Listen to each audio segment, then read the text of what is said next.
Ada beberapa yang bilang ini mengganggu stabilitas daerah dan mengganggu NKRI segala macam.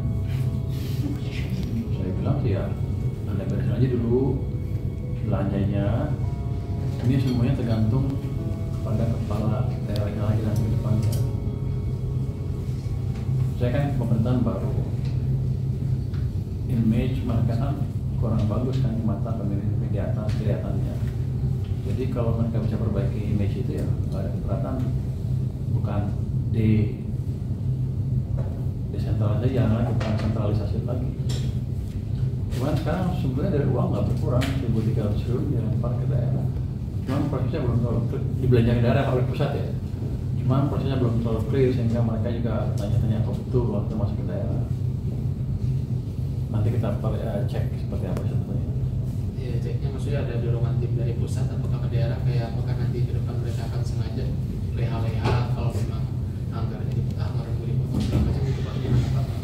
Terus saya nggak monitor akhir tahun seperti apa, sampai akhir tahun seperti apa penyampaian anggarannya. Nanti kalau banyak sisa juga ya udah masih tambah.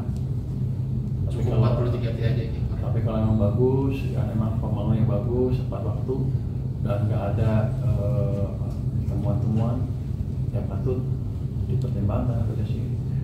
Karena kan mereka protes, ini kan desentralisasi hasil dari reformasi, kenapa hilang lagi?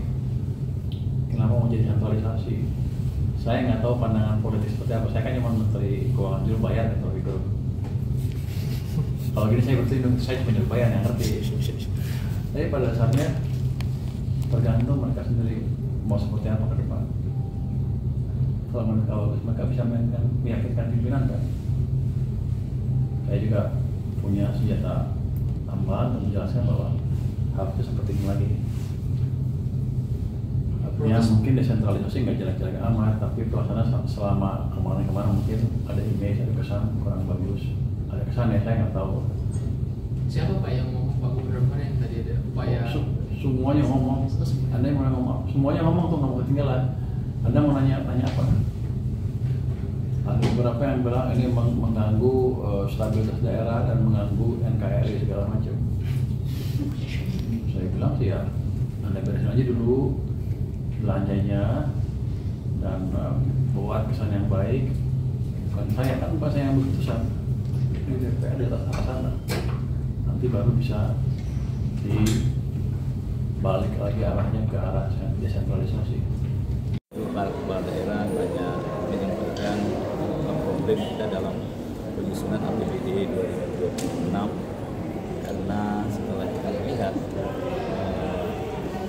surat edaran yang disampaikan tentang alokasi anggaran baik itu dana hasil dan juga dana alokasi umum itu semua daerah kita memiliki efisiensi yang kedua.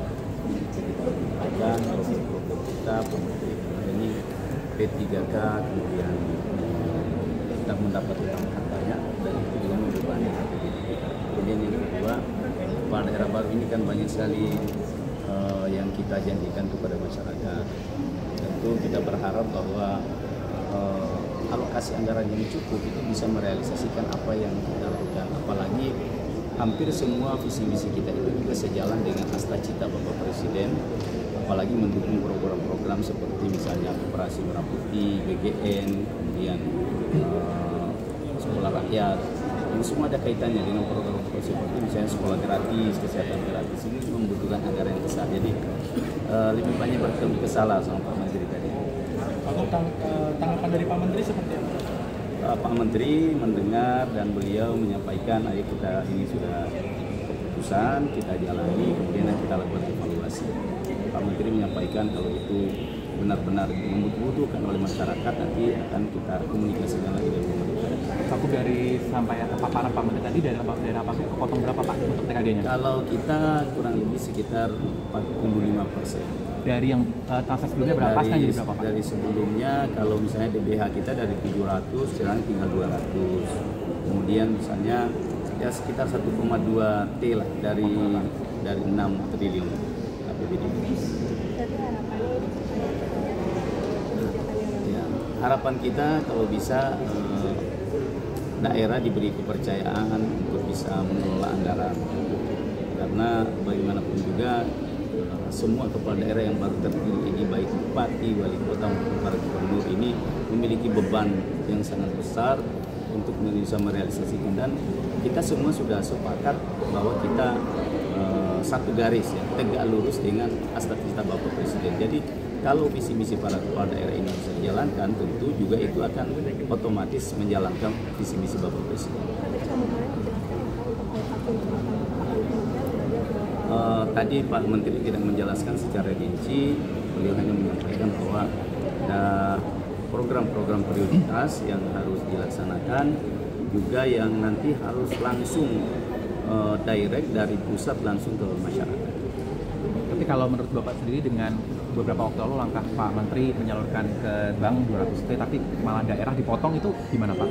Apakah ada semacam ketidakadilan seperti itu untuk daerah? Saya kira itu yang paling penting, poin utama. Maksudnya kita berharap supaya daerah diberi kepercayaan.